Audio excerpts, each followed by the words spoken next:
So it would seem that iPhone storage space is conspiring against me. So we were talking about goals, and you know, my why for the goals is to be a better person, to understand people better, to have more patience, tolerance, to refrain from judgment.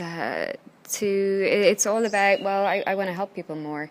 I want to understand people better, and whatever ways I can do this, I will set as my tasks to achieve these goals. And for me, I'm taking big leaps of faith this year, and I'm going to travel to America and spend some time there furthering my education regarding functional medicine, furthering my education regarding metabolic efficiency, testing and practical applications for elite endurance athletes, which is an area I find fascinating and really believe it makes a difference to sports performance. And then in the middle of these two academic endeavors, I'm going to spend about 18 days in Sedona on my own and with the support of a colleague, exploring myself, furthering my growth, spending some time within the Native Indian reserves, and yeah, breaking down, the things where I have fears and where I sabotage myself, and the things that challenge me. So,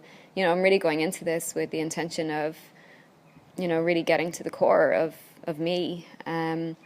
So, personal goals are important. And, everyone is unique and different. So, just sit down and spend a moment thinking, well, what are my personal goals? What do I want to achieve and why? Then another area I will set goals in is fitness and health.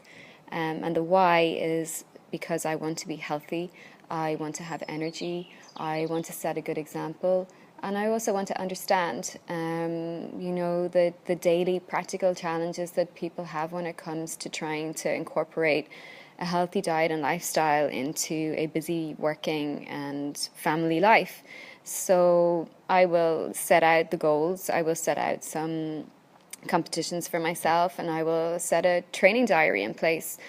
Now, life has a habit of getting busy, so I think it's important when you set these goals to have a little bit of flexibility, and also to not beat yourself up on the days that you're busy and you don't achieve set goal. Understand that, well, this was a plan that I set in motion, and my intention was to do the very best that I can. But it's smart some days to take rest. It's smart some days to put family first. And it is smart some days to consider your career. So, go into your sport and health goals with a lighthearted approach. Don't beat yourself up. This is about enjoyment and fun and, movement and challenge, and definitely bring in new skills when you can. I'm a firm believer in a lot of what Keegan and his colleagues are doing in the Real Movement Project, which is, natural movement, gymnastics, functional strength. It's not about lifting a weight. It's not about an aesthetic. It's about becoming strong and fit to your core, and then that is reflected on the outside. So, set yourself new tasks. Last year, I set myself the ridiculous task of doing my first triathlon, which was a half Ironman, and I actually questioned, was I insane doing this, and could I do it? And one person said, yes, you can. And I chose to listen to that one person, and I surprised myself beyond everything.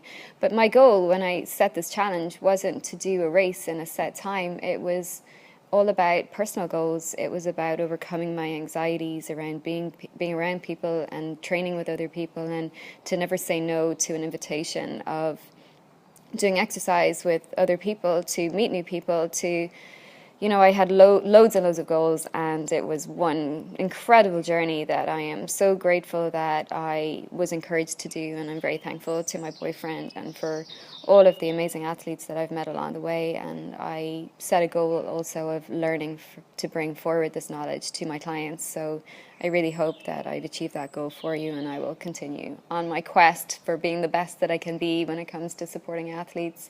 I set professional goals. I'm taking big leaps of faith with, well, they're not big leaps of faith, it's just being brave. It's following what I really feel is my calling. So, I'm putting this down on paper this year for what I want to achieve, and it will mean that the world is going to see a slightly different side to Andrea, but it's actually who I really am. So you're going to see more of my healing work, more of me talking, more of me just being there and listening and using the gifts that are unique to me, and we all have them. I'm no more different to anybody else. I just hope that I can encourage you to become all that you are, and that's really what it's all about. There is a real bright light in every single person that walks into my clinic, and I think as you start on a path to finding that, health follows.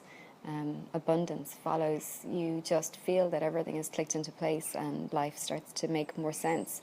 So I'm going to jump in and hopefully be the one that can be there to support you along, because trust me, I see all that you are and you're all amazing. So were they all my goals? Personal, professional, fitness, health. Yeah, I kind of guess that's it. So I kind of lay out those goals and, well, I go for it. And all the time I'm thinking of how do I want to feel. So by the end of the year, I want to feel good, happy. I want to feel like my life is abundant. It already is. I want to have made new friends, had new experiences. I want to feel more peace and content within myself. So I use keywords to describe, where do I want to go this year? And I'm a firm believer of when you set those intentions into place, that, as Paulo Coelho says, the universe conspires with you. So, dream big, but make it personal, make it mean something, make a call to your heart. It's not about how much money you want in the bank. There's a difference between I want to have saved X amount of money to I want to have X amount of money so that I'm in a position to give to the people that can't afford to come and see me. Money's no good in the bank. It's we can't be afraid to spend it and invest in ourselves, and,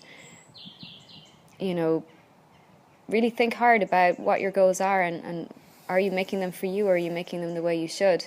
So, become all that you are. And I'm going to finish on that note.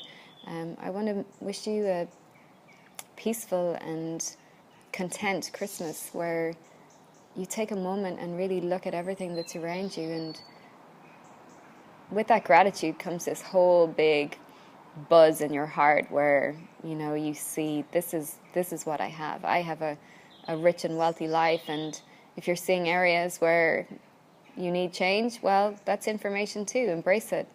Reach out to people. Sometimes it takes you to be the bigger person. Sometimes it takes you to forgive first. Sometimes it takes you to love a little bit more. So do it. Shine your light. Smile at people. Be giving. Be loving. And for God's sake, enjoy that Christmas dinner, because it's not going to kill you. So I'm going to head off now. I'm going to spend some time up by some sacred stones to honor the winter solstice and take a bit of time just thinking and listening and appreciating and just making sense of this crazy world. So I'm going to love you and leave you. Take care. Bye.